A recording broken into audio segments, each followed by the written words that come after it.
예, 반갑습니다. 부민교회 성도 여러분, 한 주간 주 안에서 평안하게 지내신 줄 믿습니다. 오늘도 우리 새롭게 또 부민수요 성경 공부를 시작하도록 하겠습니다. 기도하겠습니다. 은혜로우신 하나님, 또 저희들 이렇게 한 주간 주 안에서 잘 지내다가 부민수요 성경 공부로 만나게 하시니 감사합니다. 이 시간 하나님 말씀을 잘 배우고 깨달아 알게 하여 주시고, 그래서 하나님 말씀에 순종하며 살아가는 그리스도인 될 수 있도록 함께해 주시고, 또 지혜와 명철을 더하셔서 배우는 자나 가르치는 자나 모두 하나님의 은혜의 말씀을 잘 깨달을 수 있도록 도와주시옵소서. 감사드리며 예수님 이름으로 기도합니다. 아멘. 우리가 지난 시간은 교회론 14번째 시간으로 교회의 성례에 대해서 배웠습니다. 우리가 이제 부활주일 전주에 종려주일날 세례를 하고 입교를 하고, 그 다음에 세례식 때 우리가 부활주일날 함께 성찬을 나눴습니다. 그 세례와 성찬이 우리 개신교의 두 가지 성례라고 말씀드렸죠.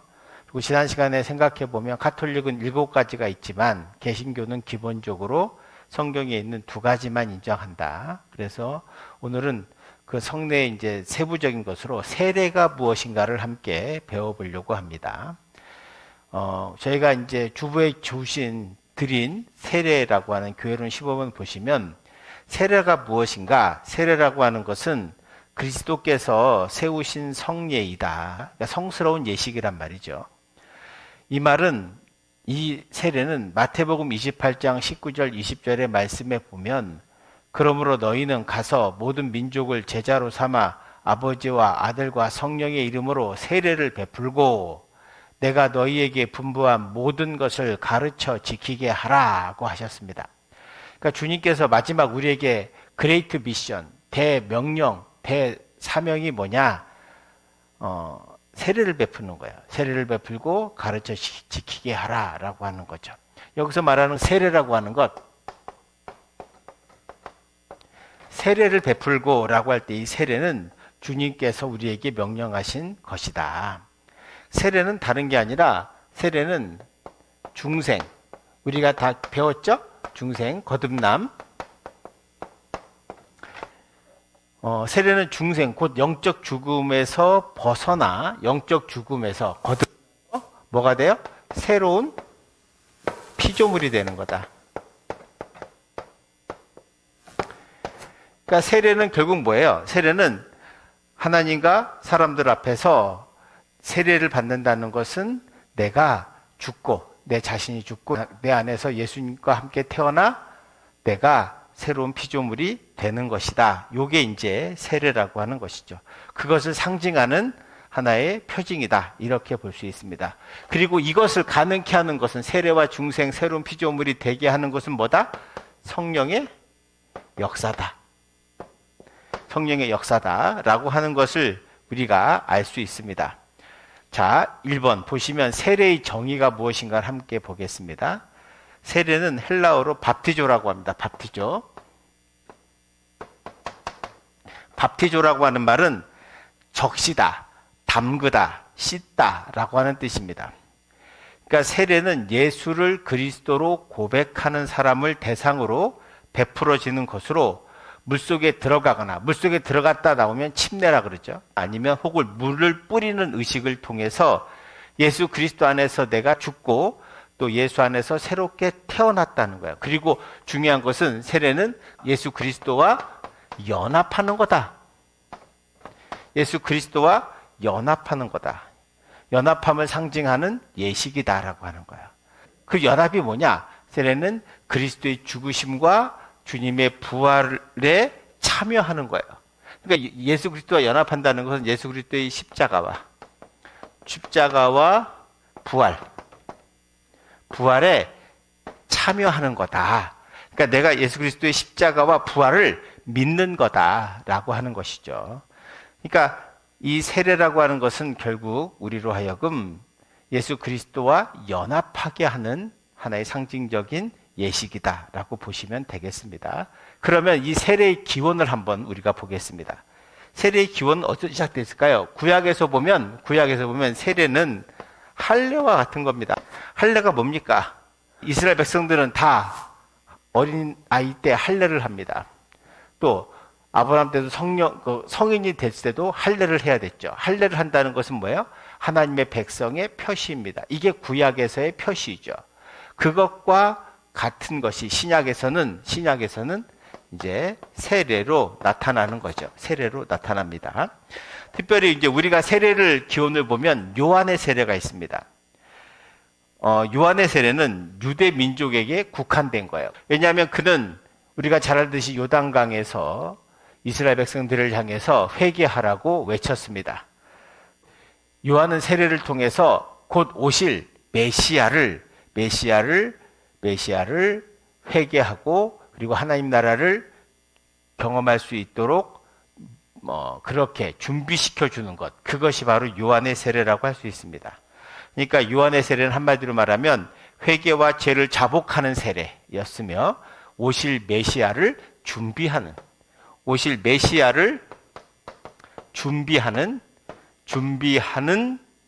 그런 세례가 요한의 세례다라고 하는 것으로 여러분 보시면 되겠습니다. 자, 그러면 예수님의 세례를 우리가 한번 볼게요.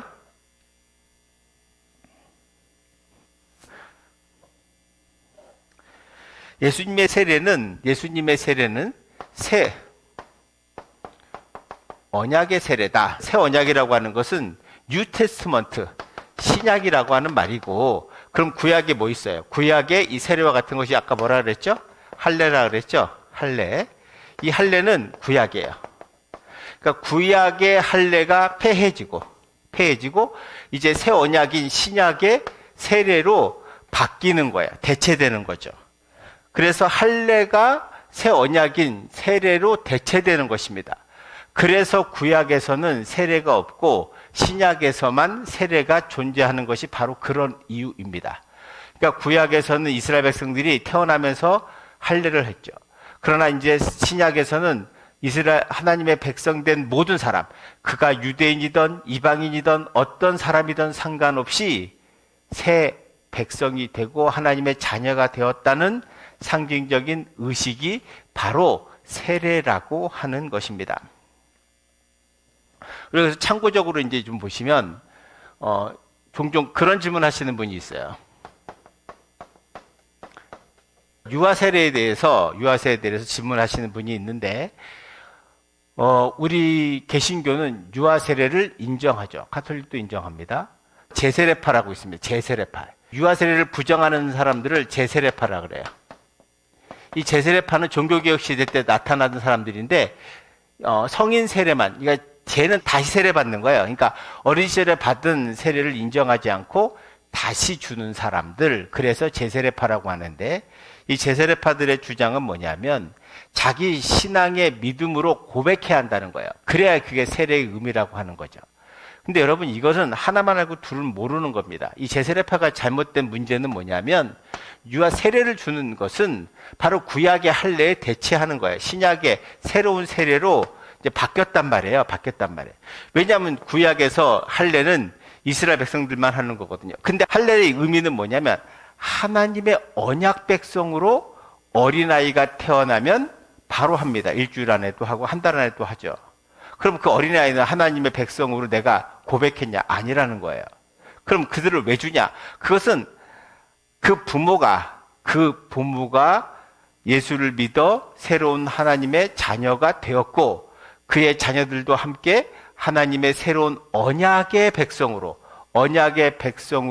인정하고 그렇게 키울 것을 하나님 앞에 약속하고, 그리고 우리 모두가 그 자녀들도 하나님의 자녀다라고 하는 것을 보증하는 것으로 유아 세례를 우리가 주는 거다라고 이해하셔야 됩니다. 이거는 루터나 깔뱅도 마찬가지고요.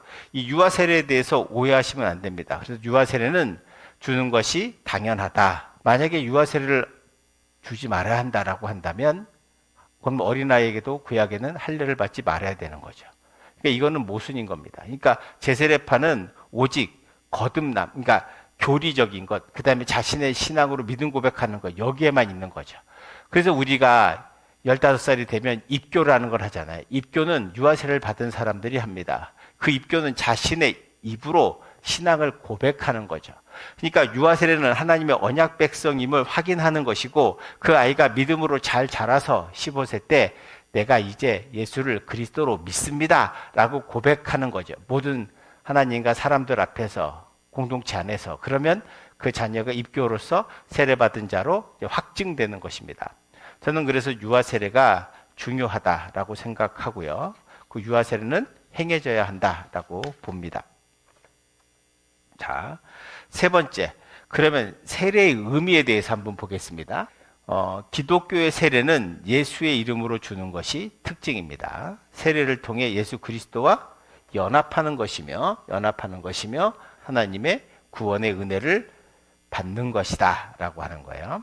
자, 그러면 이제 첫 번째 세례의 의미, 그리스도의 죽음과 부활의 참여가 있습니다. 그러니까 세례는 기본적으로 그리스도와 함께 죽고 그리스도와 함께 살아나는 거다. 예수 그리스도와 함께 죽고 산다. 이게 세례의 첫 번째 의미입니다. 그러니까 세례는 물에 잠긴다는 건 다른 의미가 아니라 인간의 죄된 내가, 과거에 이제 죄된 모습을 가진 내가 물에 씻어문 것처럼 물에 빠져서 이제 죽는 거예요. 죽고 나올 때 새롭게 태어나는 거죠. 새롭게 태어나는 것입니다. 그리고 물속에서 다시 일어나는 것은 부활하신 예수 그리스도와 함께 새로운 삶을 사는 것이라고 상징적으로 보여주는 거죠. 보여주는 것입니다. 자, 두 번째, 죄의 고백. 죄의 고백, 회개, 이런 것들, 죄의 용서, 죄 씻음, 이런 겁니다. 그러니까 세례는 죄의 고백과 회개와 용서와 그리고 씻음, 죄를 용서하고 씻어줌까지 포괄하는 거예요. 그러니까 세례 요한의 회개는 죄의 고백과 회개까지였다면 예수 그리스도의 그리고 진정한 세례의 의미는 용서와 씻음까지, 죄의 용서와 또 씻음까지 포함되는 거다라고 하는 거예요. 그래서 예수 그리스도 안에서 주님의 보혈의 피로 죄를 용서받고 구원이라고 하는 놀라운 선물을 받게 되는 것이죠. 받게 되는 거예요. 그러니까 이게 요한의 세례와 예수님의 세례가 다른 거다. 왜요? 예수 그리스도는 십자가에 달려 죽으시고 부활하셨기 때문에 이 부활의 사건, 이 두 가지가 죄를 용서하시고 우리를 씻어주시고 우리를 구원의 자녀로 만들어주시는 거란 말이죠.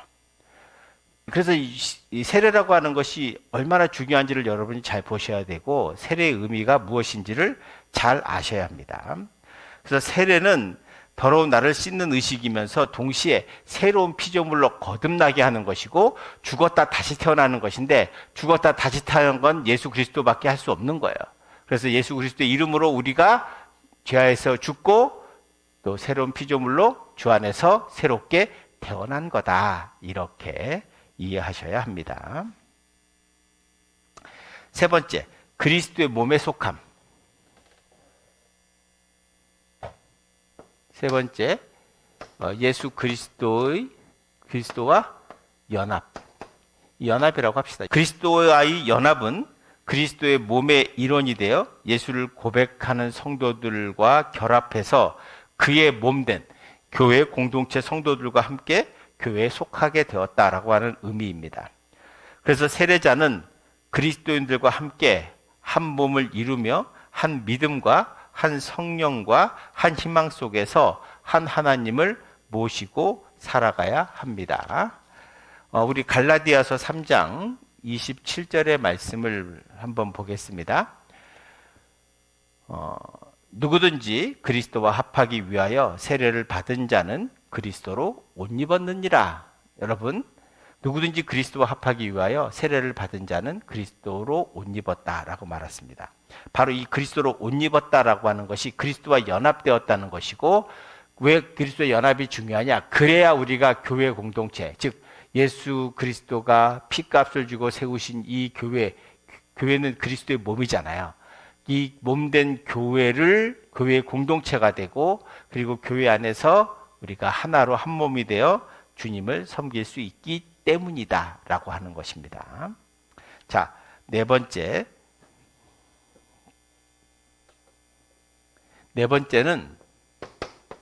성령의 능력 아래 있게 된다. 성령의 능력 아래 있게 된다. 그러니까 세례는 성령의 능력 안에 있게 된다는 것을 말해줍니다. 그러니까 그리스도 안에 있다는 것은 다른 말로 하면 성령 안에 있다는 말이기 때문이요. 하나님의 영은 그리스도의 영이기 때문입니다. 세례와 함께 성령이 부어지고 성령 안에서 씻음을 받아 성령의 능력 아래 살아가는 그리스도인이 되는 거죠. 세례라는 것이 그렇습니다. 내가 깨닫고 내가 죄를 자백하고 용서받고 하는 모든 과정 속에서 우리는 예수 그리스도의 이름으로 하고 예수 그리스도의 십자가의 은혜로 구원받지만 그것을 가능케 하는 모든 사역은 다 뭐다? 성령의 사역이다라고 하는 거야. 그러니까 우리는 삼위일체 하나님께서 우리와 어떻게 함께 하시는지를 이 세례를 통해서도 우리는 잘 알 수 있다. 그리고 다음 시간에 우리가 할 성찬에도 그게 마찬가지로 나타난다라고 하는 것을 알 수 있게 됩니다. 사랑하는 성도 여러분, 세례라고 하는 것을 정리하면 예수 그리스도와 연합하는 것이고 구약에서 보면 할례가 이제 새 언약의 신약으로 오면서 세례로 바뀐 거다라고 볼 수 있고요. 근본적으로 세례라고 하는 것은 주님과 연합하는 것이고 그래서 연합하게 되면서 우리는 주님이 몸이신 교회의 성도로 함께 헌신하며 함께 한 몸을 이루고 서로 공동체를 이루면서 주님의 나라를 위해서 헌신하고 수고하는 온전한 그리스도인이 되어야 하겠습니다. 이게 바로 세례의 의미입니다. 이 세례를 잘 이해하시고 이 세례는 한 번입니다. 이 세례를 통해서 세례받은 모든 성도님들 이 세례의 의미를 다시 한번 깊이 깨닫고 주님과 더 깊이 연합하여 하나님의 자녀로서 이 땅에서 하나님의 영광을 위해 살아갈 수 있는 저와 여러분 되시기를 바라고 아직 세례를 안 받으신 분들은 세례가 이런 의미구나. 세례가 정말 중요하구나 라는 것을 깨닫고 그리스도와 연합할 수 있도록 열심히 준비하시고 기도하시는 그리고 신앙생활 열심히 하시는 우리 성도들 되시기를 바랍니다. 기도하겠습니다. 은혜가 풍성하신 하나님 아버지 감사합니다. 오늘 이 세례에 대해서 함께 배웠는데 이 세례가 얼마나 의미 있고 중요한지를 잘 깨닫게 하여 주셔서 우리 모두가 세례의 의미를 다시 한번 깨달아 이 땅에서 그리스도와 연합하며 성령의 능력받아 하나님의 영광을 위해 살아가는 우리 모두가 되게 하여 주시옵소서. 감사드리며 예수님 이름으로 기도합니다. 아멘. 성도 여러분, 다음 주에 뵙겠습니다. 감사합니다.